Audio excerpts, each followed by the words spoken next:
Also with you. Heavenly Father, we ask in Jesus' name to be with us now as we study your word and discuss its precepts. Erase those things that are said today that are not of you and confirm those that are. Amen. Amen. Okay.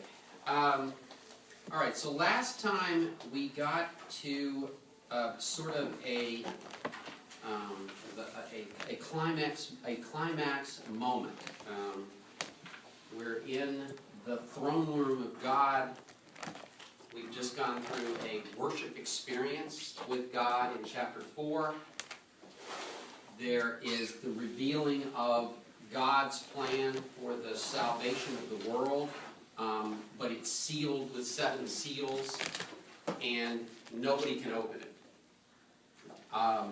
John's in tears. He wants to figure this out. He wants to know what's going on and how all of the bad stuff on the earth is going to ultimately be fixed, and how humanity is going to be restored to its original rightful relationship of union with God that was enjoyed during the period when God originally created Adam and Eve and there was the paradise on earth.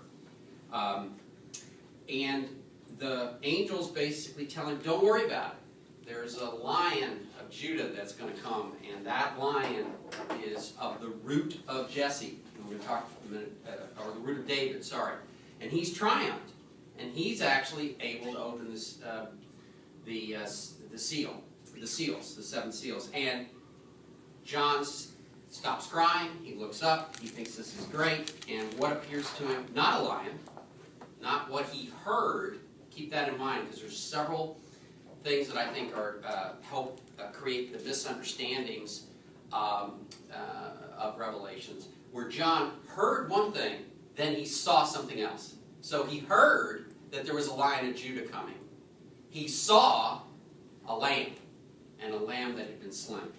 And then chapter 5 concludes, as we read last time, with the whole worship experience. Remember,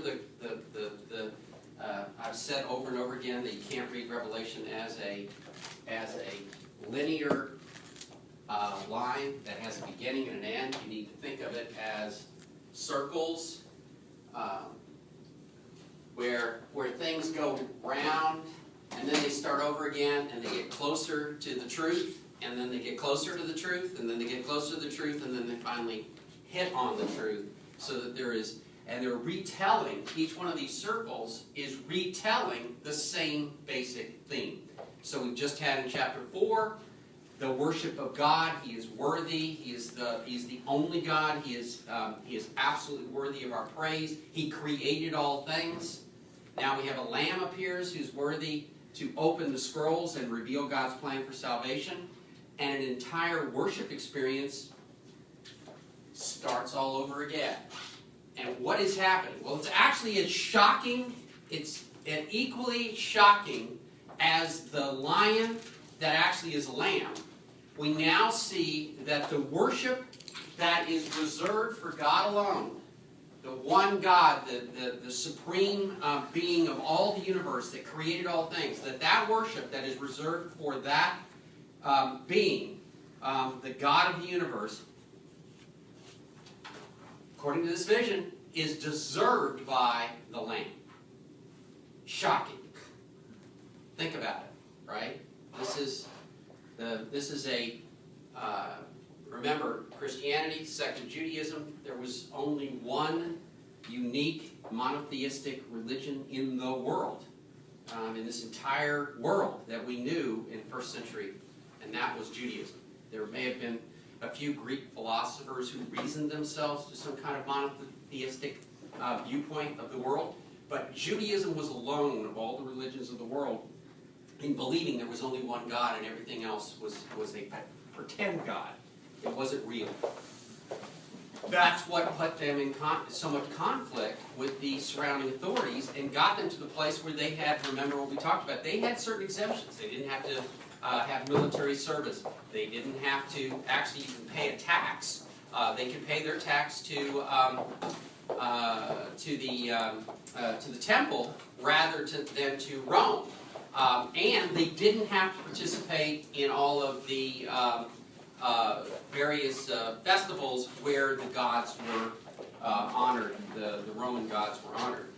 And remember also that in this society, polytheism was normative.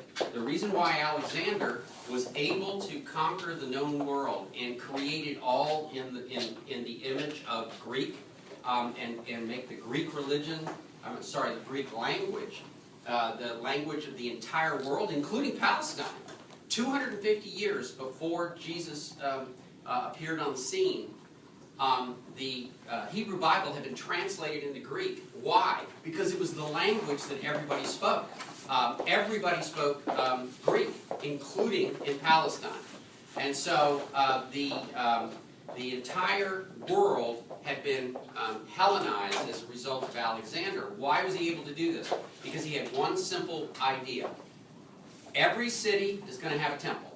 And we don't care what they call their gods, because after all, we all worship many gods. If they want to call them Diana and we want to call them Artemis, who cares? It's all the same thing. We're all worshiping the same transcendent reality where there are many gods. So quit worrying about it and let's get on with it. And so Alexander was able to go and conquer and create a one-world environment simply because he was able to unite religion behind the idea that it's all the same thing. And then there's this little tiny, we say little tiny, there were actually, they believe, up to 2 million Jews in Palestine. And you think about the populations of that time, that's a lot. So don't think, we like to say they were a tiny minority. There's a lot of them. And there were 5 million Jews in the diaspora. So there were 7 million Jews in the world known, the world that was known in first century, in the first century world. I don't think there are more than about 14 million Jews today, which is a sad commentary on what has happened in our history.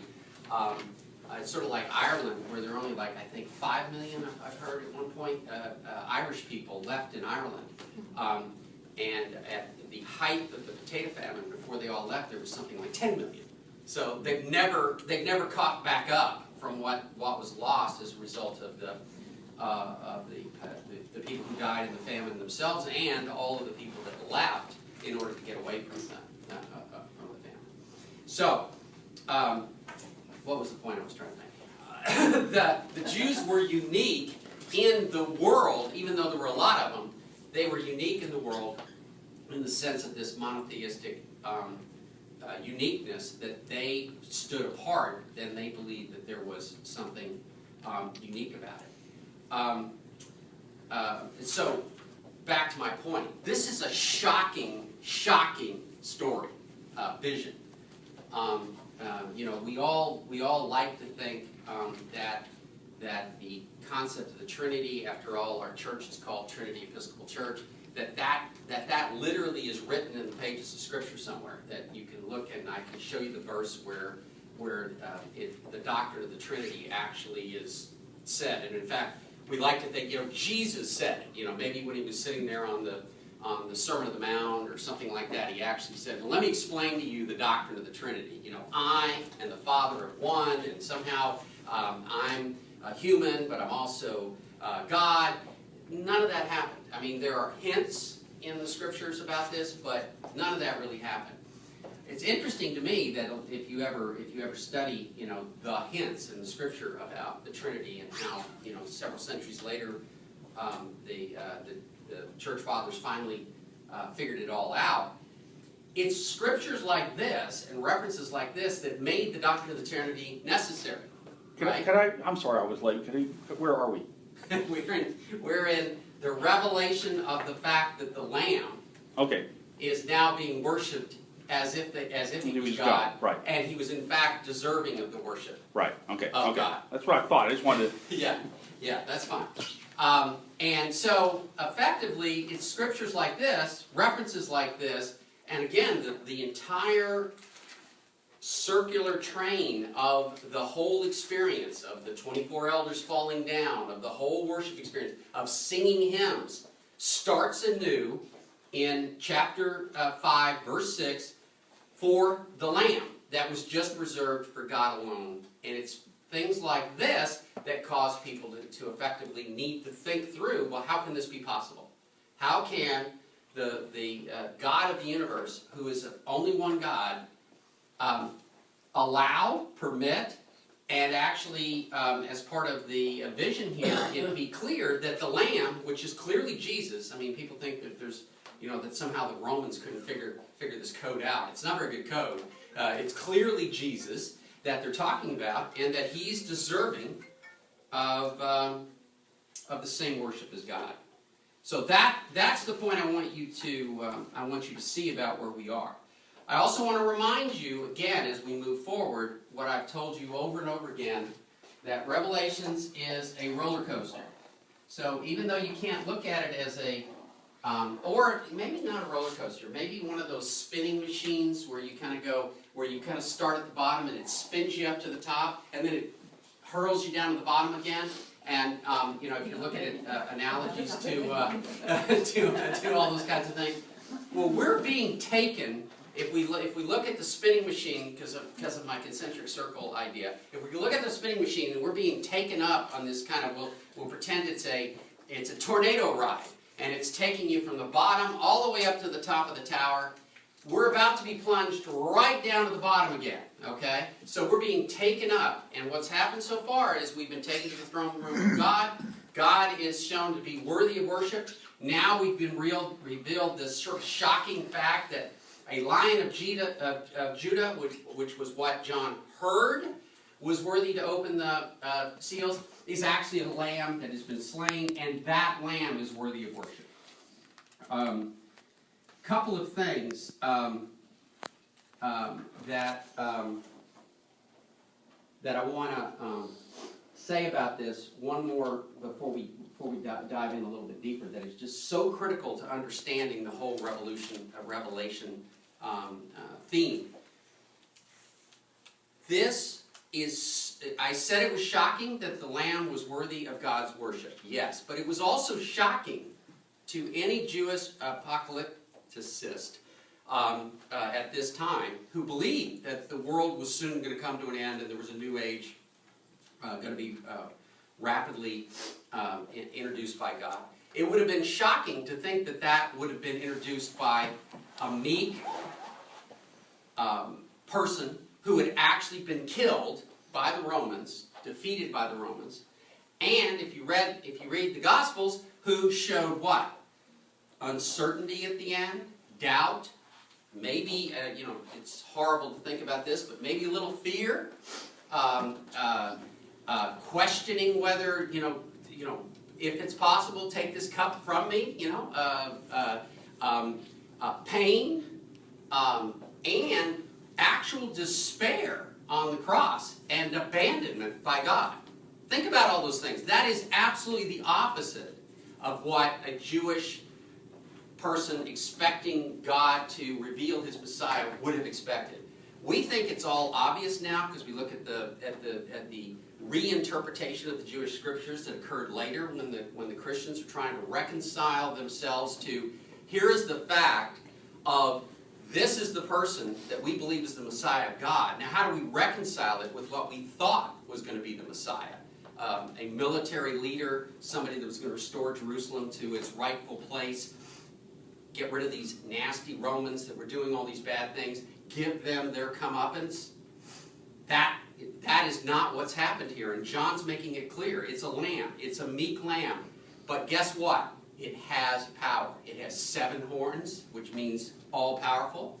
Think of that as omnipotence. Again, the reason why the lamb is worthy to be worshipped like God is because the lamb is God. It's that mystery that we all celebrate as Christians, and is what John is trying to do. That's why I called it. There's the real mystery of the worship relationship that John is conveying here. The Lamb is worthy to be worshipped because there's all-powerful. He's omniscient or omnipotent, but he's also got 7 eyes, which is perfection. You can see all. What's that? Omniscience, right? You got omnipotence. You got omniscience.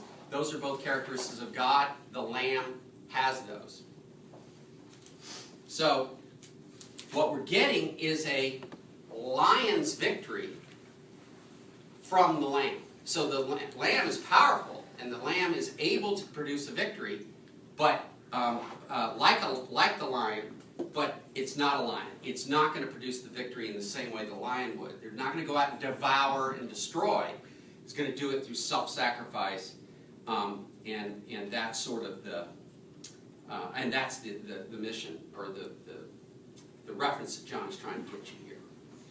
All right, so let's now delve into a couple of the symbols here, because everybody wants to talk about those, and we might as well. So we're in chapter 5 again, so everybody wants to know where I am. And I'm going to do this. I'm sort of stream of consciousness. But where we are is we are in chapter 5, verse 6. We've just talked about the fact that he has, that the Lamb is standing in the center of the throne. He has 7 horns and 7 eyes. And then it says, which are the 7 spirits of God sent out into all the world. So the 7 horns aren't identified as anything, but we know that that's a symbol of power, and I use the word omnipotent. And I said 7 eyes was perfection of being all-seeing, which is like omniscient. But he also says that those eyes are the 7 spirits of God. And a lot of people have often wondered, well, what does that mean? Okay, so now we're getting really confusing, right? Because we know that the Father is God. We've just worshipped him in chapter 4.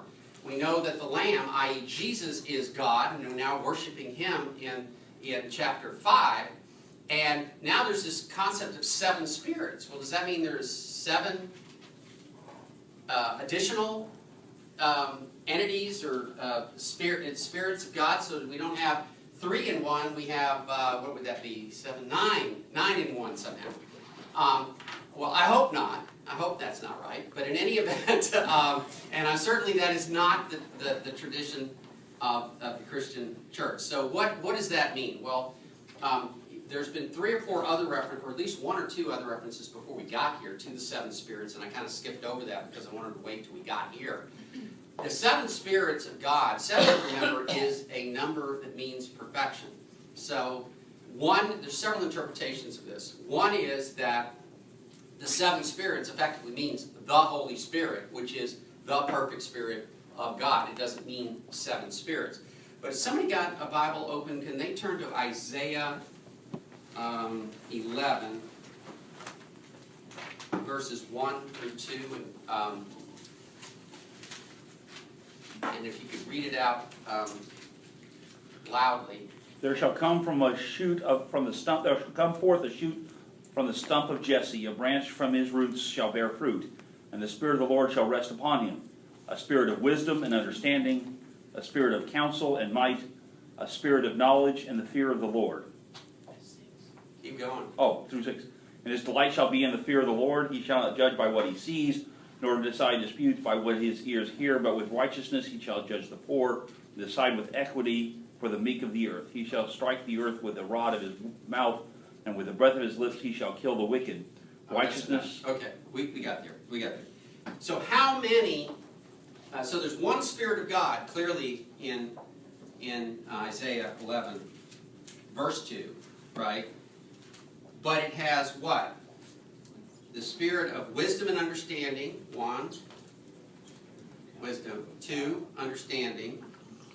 3, counsel. 4, strength. 5, knowledge. Well, maybe we're missing one. Well, there's the Spirit. The Spirit, and then the 6 the 6 attributes of the Spirit. So maybe that's what it has to do with. Who knows? But that is one reference that people have made, that these are characteristics of the Spirit. And again, the important thing is this is a reference, this is a messianic verse that the Christians look to, and it's clear that the Lamb, Jesus, has the Spirit. The Spirit has these attributes, and that's what but again, trying to count and get specific numbers with numbers like 7 or 12 or even 3 or 4 or an hour or 10 hours or 10 days or any of those things in this is I think a mistake. And you can always go back to our notes, and we've got the list of what all these numbers have been interpreted over the years to mean. And there's references to those numbers having that kind of meaning in ancient writings when this would have been written. So we can feel fairly comfortable, I think, with the first interpretation, which is this is the Spirit of the Lord in perfection, and therefore it has perfection, and therefore it's called seven spirits when it really is only one. But that's just a view of many, but it's probably the most common view. All right, so in the worship experience that we read last time, we also noted that there was a reference to the 24 elders who had harps. It said each one had a harp. This is in verse 8. Each one had a harp, excuse me, and they were holding bowls full of incense. And again, just like with the seven spirits, the seven eyes, which are the seven spirits, John tells us, he doesn't tell us what the harp is, but he tells us what the second thing is, the bowl of incense. So he gives us half the clues. So we don't know what the harp is, but with respect to the golden bowls of incense, he says, which are the prayers of the saints. So if you ever wonder what happens to all your prayers that don't seem to go anywhere, apparently they're occupying bowls that the 24 elders have that are sweet incense before, you get the image, sweet incense before that is part of the worship of, the endless worship of God and the Lamb that goes on in heaven, even now as we are living on earth today. So, all right, so now we're about to launch into part of, we've been swept up, and now we're going to be starting a downward spiral. It doesn't really get really bad until chapter 8. What happens here is we get a little bit of a fake. It's sort of like it's coming down bad, and then all of a sudden it kind of stops and just slows down.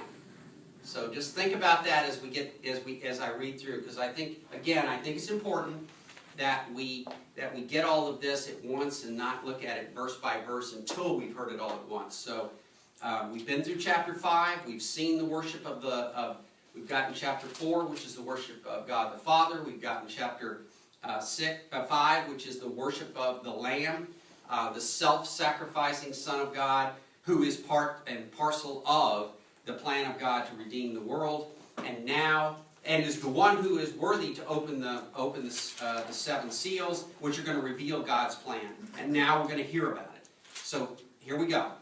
I watched as the Lamb opened the first of the seven seals. Then I heard one of the four living creatures say in a voice like thunder, "Come." I looked, and there before me was a white horse. Its rider held a bow, and he was given a crown, and he rode out as a conqueror bent on conquest. When the Lamb opened the second seal, I heard the second living creature say, "Come." Then another horse came out, a fiery red one. Its rider was given power to take peace from the earth and to make men slay each other. To him was given a large sword.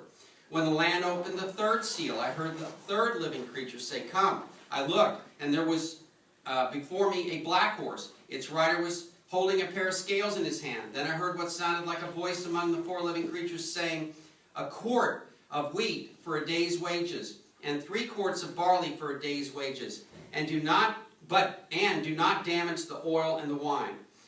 When the Lamb opened the fourth seal, I heard the voice of the fourth living creature say, "Come." I looked, and there before me was a pale horse. Its rider was named Death, and Hades was following close behind him. They were given the power over a fourth of the earth, to kill by sword, famine, and plague, and by the wild beasts of the earth. When he opened the fifth seal, I saw under the altar the souls of those who had been slain because of the word of God and the testimony they had maintained. They called out in a loud voice, "How long, sovereign Lord, holy and true, until you judge the inhabitants of the earth and avenge our blood?" Then each of them was given a white robe, and they were told to wait a little longer until the number of their fellow servants and brothers who were to be killed as they had been was completed. I watched as he opened the 6th seal. There was a great earthquake. The sun turned black like sackcloth made of goat hair. The whole moon turned blood red, and the stars in the sky fell to earth as late figs drop from a fig tree when shaken by a strong wind. The sky receded like a scroll rolling up, and every mountain in its island was removed from its place. Then the kings of the earth, the princes, the generals, the rich, the mighty, and every slave and every free man hid in caves and among the rocks of the mountains. Then they called to the mountains and the rocks, "Fall on us and hide us from the face of him who sits on the throne and from the wrath of the Lamb. For the great day of their wrath has come, and who can stand?" I think I'm going to stop there actually and not keep going, even though I sort of should, because there's just so much packed into this that I kind of need to go back, and if I do it all, we won't be able to do it. So what's happened here, okay? First of all, we've all heard of the 4 horsemen of the apocalypse. Here they are. This is what it's all about. A couple of things, and when you hear about the 4 horsemen of the apocalypse, typically what you think of is the beginning of the end of the world, that God has unleashed these 4 horsemen of the apocalypse, and they're going to go out and start executing God's judgment on the earth. That's what we hear, that's what we understand, that's what probably most popular culture dictates. I mean, this is, you can see why this has captured the imagination. This is there's a lot of literary, and this is literature, people, okay? Maybe in the Bible, but it is literature. And this is very well-written literature, and it's graphic, and it has a lot of appeal, and you can let your senses move into it and understand it as well. But I would suggest to you that that's all wrong. That's not what this is saying, okay? It's the actual opposite of that. It's because, remember, there are 7 seals to be opened. This is the first 4. What's happening here? Look closely. Who called, when the seal is opened, the first seal, is it God that calls out the horseman or somebody else? Somebody else. Who? One of the 4 living creatures. One of the 4 living creatures calls out the first horseman. Okay, now remember what I said at the beginning of this course, that I believe that there is a tension constantly in Revelation between God's ultimate self-sacrificing plan and man's expectation of a conquering hero that's going to actually go out and give all the evil powers of this world what they deserve, their comeuppance. Give back to them what they did to the people of the earth. And so the first living, and so it says, the first living creature. Well, who was that? Like a lion. It was a lion. What is a lion? Okay, so we're back to this image of the lion being the one that we want. Okay, so the creatures of creation, remember the 4 living creatures represent creation. And the first one is the lion, which you can see as the wild beast, the wild part of creation, but also an image of power and destructive power, which was the image of the Roman Empire. They brought peace. They brought through conquest, and so the first horseman is what creation expects and wants. They want somebody to come, a perfect person on a white horse. I mean, you got a white horse here, that come out and actually conquer the world. And what happens? They go out, and it says that first creature said, "Come," and there was a white horse, and its rider held a bow, and he was given a crown, and he rode out as a conqueror, bent on conquest. Now, some people have said this is actually Jesus. Okay, some people said because he's riding on a white horse, this is actually Jesus, and this is the beginning of what the Lamb, now converted to the conquering hero, is going to go out and start doing. He's going to destroy the earth, and he's got a bow, and that's what he's going to do. I don't think that's right. I think this is the exact opposite of that. I think this is what we want. We want that. We want somebody to go conquer. We want somebody to go fix everything that's wrong so that we can continue to live and enjoy this present world.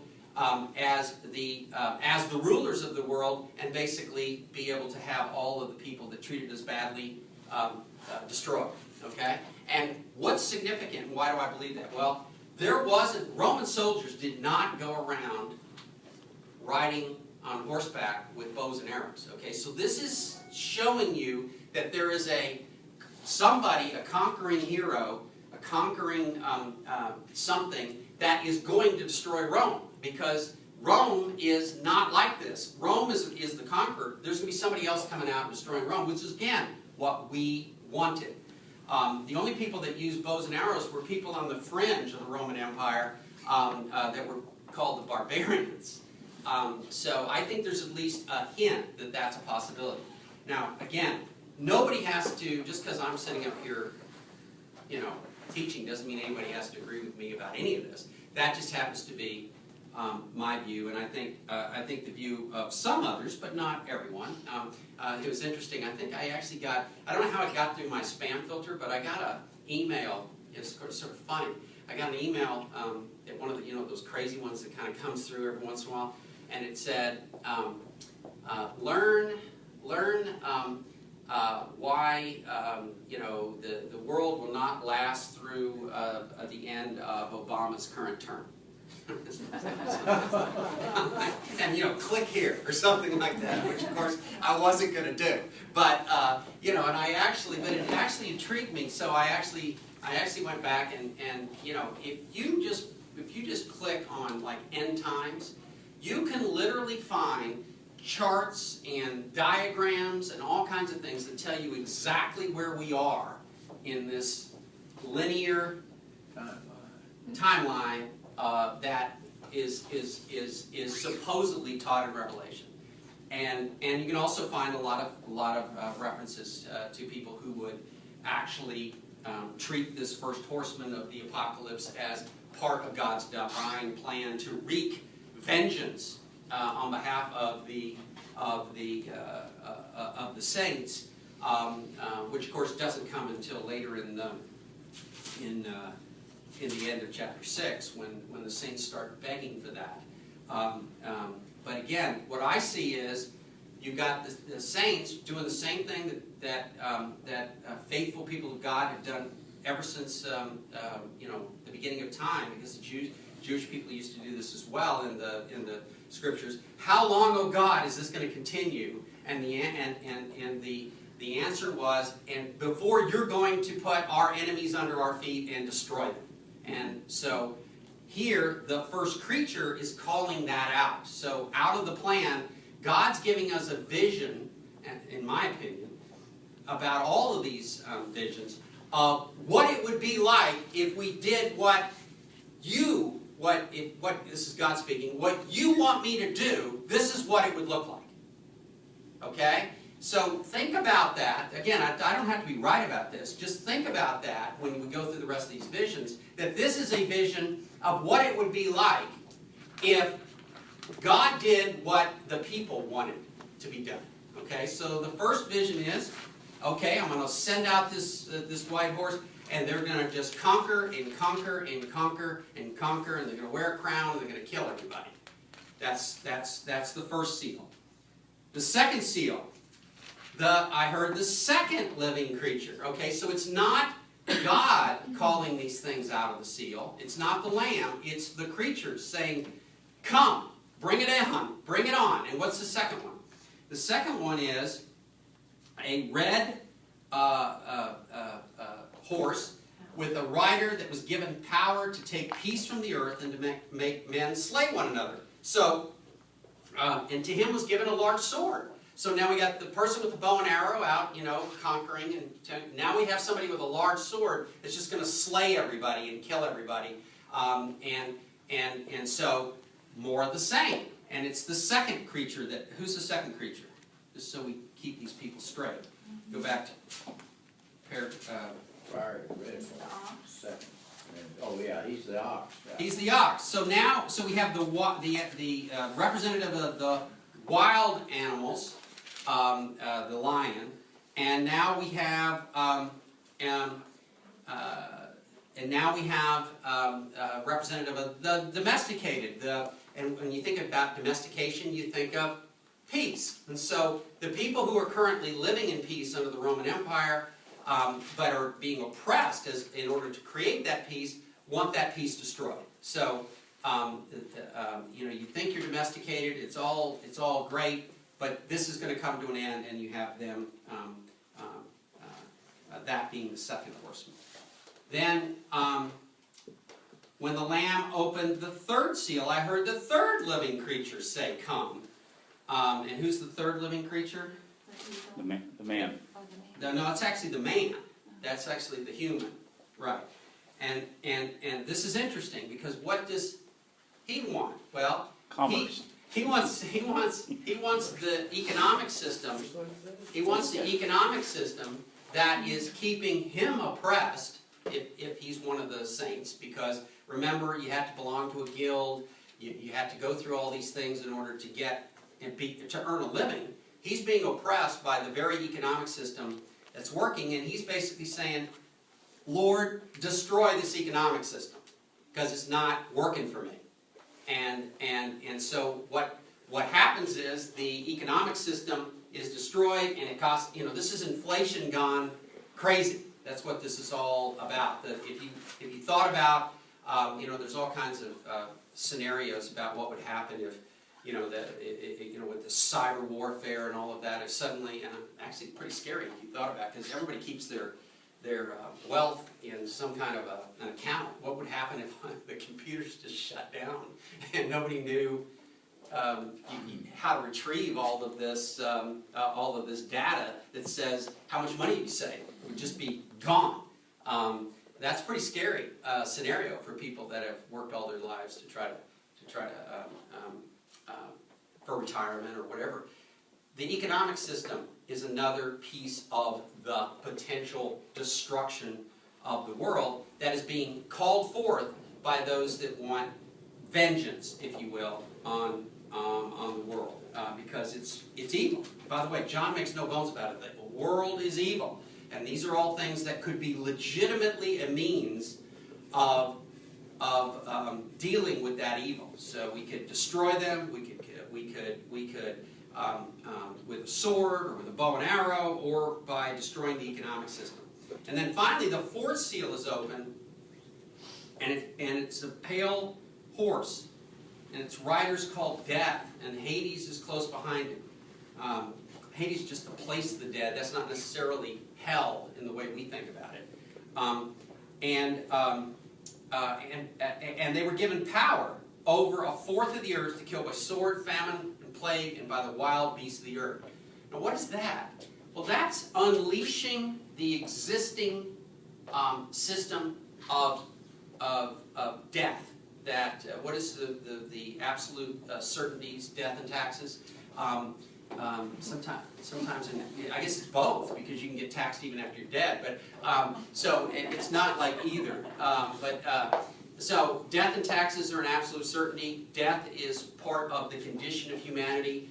And this horseman is basically just saying, and we could unleash what we already have in the world and make that part of the redemption of the world. So we could go out and kill people by conquest and by a sword, and we could do it. We could destroy people through the economic system, and we could also just sort of juice up the existing system. And what is the existing system? People die by plague. They die through famine.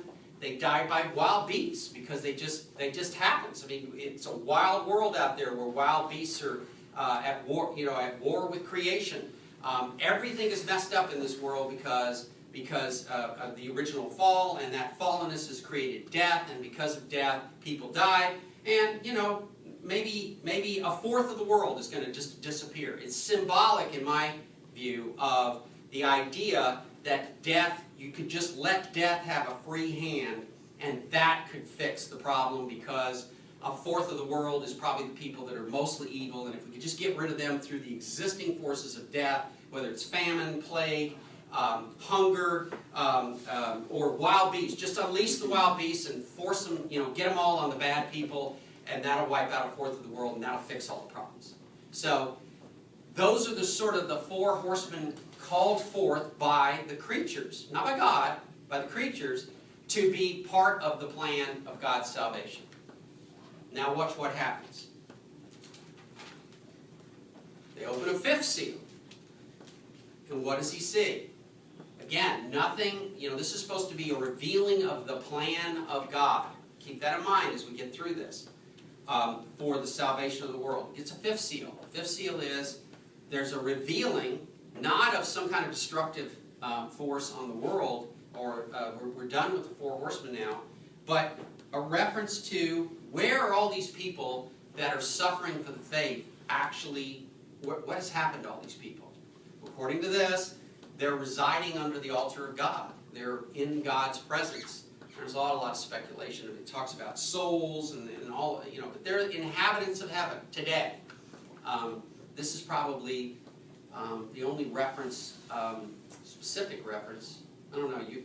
The priest would have to tell me whether I'm right or wrong about this, but about the idea that if you die in Christ, you're immediately in the presence of the Lord, as opposed to some future resurrection concept that some still maintain, that you're kind of asleep until time for resurrection. But this seems to suggest that you're already in the presence of the Lord, worshiping even before the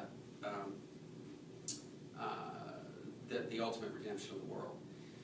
And these people are doing what normal humans do, because they're not God, they're not the Lamb, they're aghast at what's happening on the earth. Remember what we talked about before when I sort of shocked everybody when I said, notwithstanding that everybody wants to think that God's in control and that everything that happens because God actually ordained it, that in fact the apocalyptists, including John, seems to be clearly suggesting that that's not so much 100% accurate. What's happening is there may be a grand plan, but what happens to specific people with death and disease and calamity is a result of the earth having been in a state of fallenness where it's not connected with God in its perfect creation, and creation is at war with itself, creating all these calamities, and it's unleashed these evil powers and people that want to align with those evil powers, and that's what's causing all of this. And God has a plan to fix it and restore it back to what He originally intended when He put Adam and Eve here originally, before they messed it all up and sinned. That's what the apocalypticists would say, contrary to what most people say today. And as a result of that, if you believe that God just needs to fix all this, and why is He permitting all this, you would be complaining. How long? Why are you letting this keep going on? And God is saying, patience. I do have a plan. I am going to restore all things, and I am going to fix it all, but it's not the way you want it. It's the way I intended and the way I have planned it. And so, what happens next? They open the sixth seal. So the fifth seal basically is just it's just a snapshot that shows the saints patiently, impatiently at times, waiting for God's revealing of the plan. We've only got 7 seals, and yet we've gone through 5 of them, and really nothing much has happened, except when we get to the 6th seal. Alright, so now we are plunging, right? We're going down, and it's going down fast. Earthquakes. The sun turns black, like sackcloth.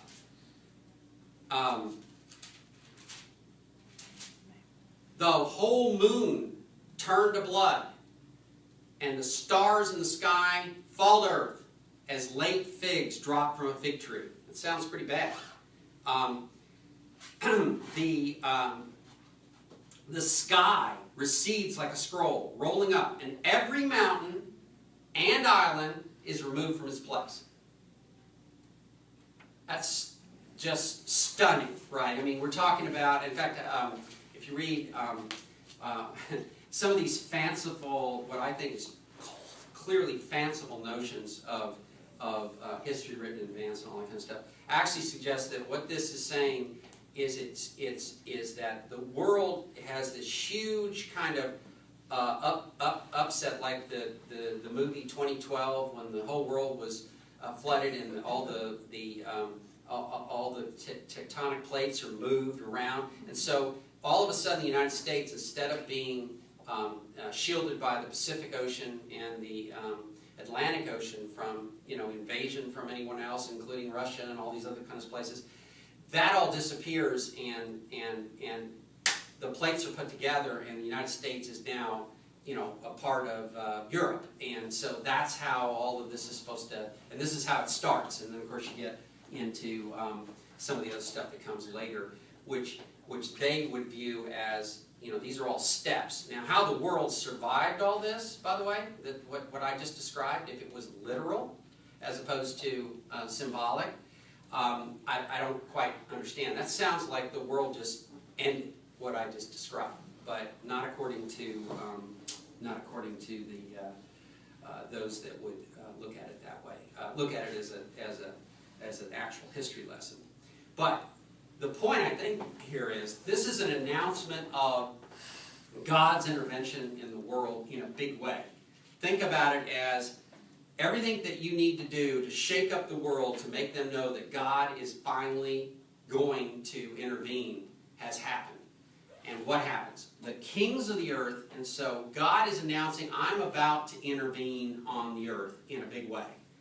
What happens? The kings and all the power people that are aligned with the evil empire, Rome, and Satan, which is aligned with Rome, basically get it immediately. And what do they say? They call the mountains and the rocks to fall on them and hide them from the face of him who sits on the throne and from the wrath of the Lamb. For the great day of the wrath has come, and who can stand? Who said that? What I just read. Who said that? Who can hide us? Who can hide from the wrath of the Lamb? Who actually said that? It's in quotes. Okay, it's the kings and generals and rich people, and every human said that. God didn't say that. I want to keep coming back to this message. Who said come out from the first 4 seals? It wasn't God. He's not the one who decides, I'm going to go out and I'm going to conquer everybody. I'm going to go out and I'm going to kill everybody with a sword. I'm going to go out and I'm going to destroy the economic system, and I'm ultimately going to use death to bring everybody to their senses by having a big plague on the earth or whatever it is. It's the people who are expecting that because they know that that's the system in which they work. They conquered others. God is ultimately going to conquer them, and they're saying they called to the mountains. They said, "Fall on us," and they said, "For the great day of wrath has come, and who can stand?" So they're the ones that are declaring that this 6th seal is the great day, and everything that's building sounds like it is, right? There's an incredible, all these events are announcing that God is intervening in a big way, and all these events are coming, and they're basically saying that the world's coming to an end, get ready, and they're basically saying, we get it. The wrath of the Lamb has come. God does not call it the wrath of the Lamb. They call it the wrath of the Lamb. Now, given the introduction of the Lamb as the Lamb who was slain and who used self-sacrifice in order to win victory over the world, who humbly and meekly submitted to Roman authorities in order to be hung on a cross and die in order to win our salvation, suddenly is the wrath of the Lamb. Almost sounds wrong to me. But that's, and again, this is not God saying it, it's the people saying it who are expecting it. Now, let's talk a little bit about the wrath of the Lamb, because I want to talk about an alternative view. Has anybody ever read the scripture where Jesus Jesus is being asked in Mark to heal a leper.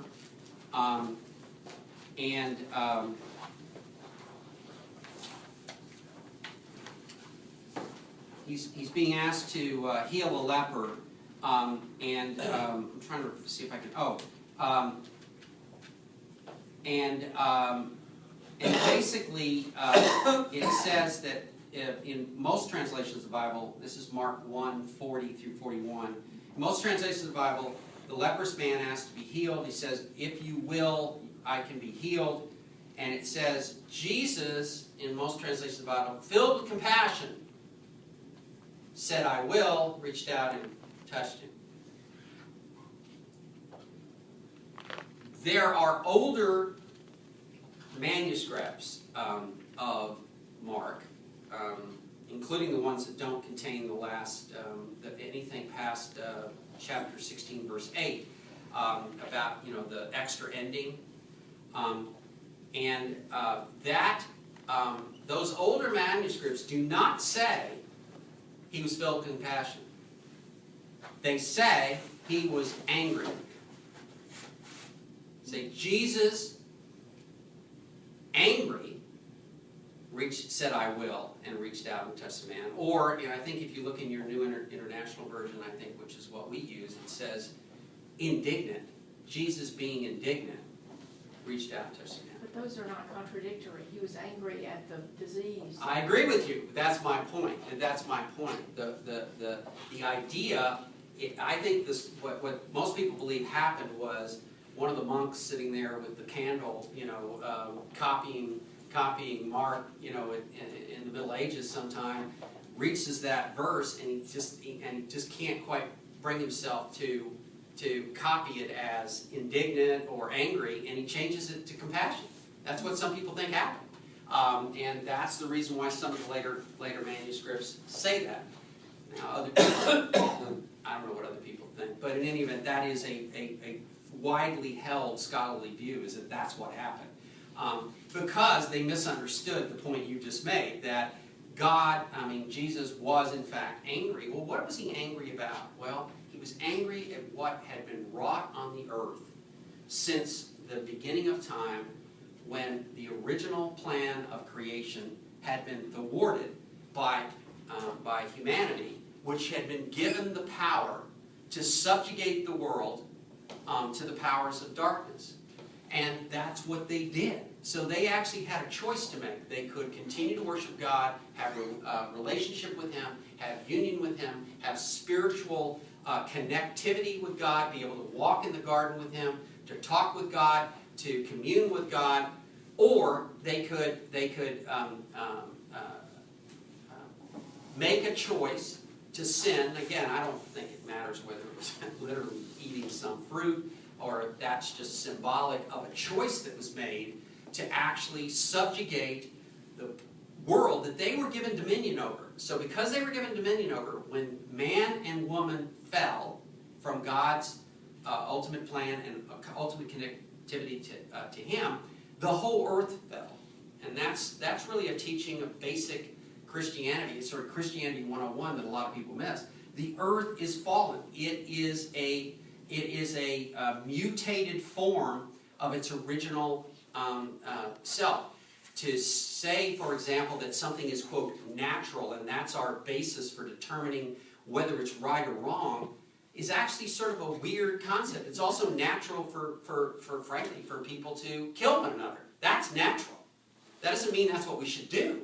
Why do people kill one another? Because we're actually in a fallen world. It's not the original world that God actually intended. It may be beautiful, and there's still a lot of good things about it, but it's fallen. It's not what God, and God has a plan to restore it, and it's going to be revealed, and we're having that revealed, but it's not going to be fixed simply by coming in and getting rid of the bad people, because there's always going to be more bad people. What did God learn when He destroyed the earth with the flood? I'm not sure it really worked. That didn't fix it. It didn't work. It didn't fix it. In fact, that's why He put a lot of people say, well, He put the rainbow in the clouds as a promise that he would never destroy the world by a flood again. That seems like a pretty tricky, lawyerly kind of, that's the kind of thing I would say. Well, wait a minute. He didn't say that I'm never going to destroy the world again. He's saying, I won't destroy it by a flood again. Really? That's the sort of tricky God that we have? I mean, that makes covenants with, I think he's saying, I'm not going to destroy the world again. This did not work. This is not the solution. When I've got to have a better plan, and it ain't just getting rid of everybody that's bad. And so think about that as we continue to read. That's so disturbing though, because I mean this is God, and you didn't know this wasn't going to work. Well, that is disturbing. Well, but that's actually an interesting. We could get into that in a whole other lesson, because that's the whole question. You can get yourself into a box whichever way you go with that, because the reason why John Calvin and a lot of the Calvinist approach, and lots of them in the Protestant world, believe in this absolute sovereignty of God thing, is that that's why they believe that actually nobody actually has a choice to decide for Christ. God's already got everybody picked out, because how else could it work? If he knows everything from the beginning, so he knew when he created Adam and Eve that they were going to sin, so he must have planned for that to happen. So he actually wanted that to happen, and then he wanted all this other stuff to happen, and he had a plan at the end of the world that somehow, and it never has made sense to me, but somehow this was all going to work out, but he had certain people that before they were even born that he decided are going to be part of his select, or his elect, and that's what's going to happen. I've never been able to buy into that, but a lot of people do, and they find it amazingly reassuring. That's even more disturbing to me. Right, well, that's what I'm saying, but you have, in some respects, you almost have to just say, I don't get it, because if you try to decide how it works, because then you've got a different issue. Like, for example, when God was having a debate with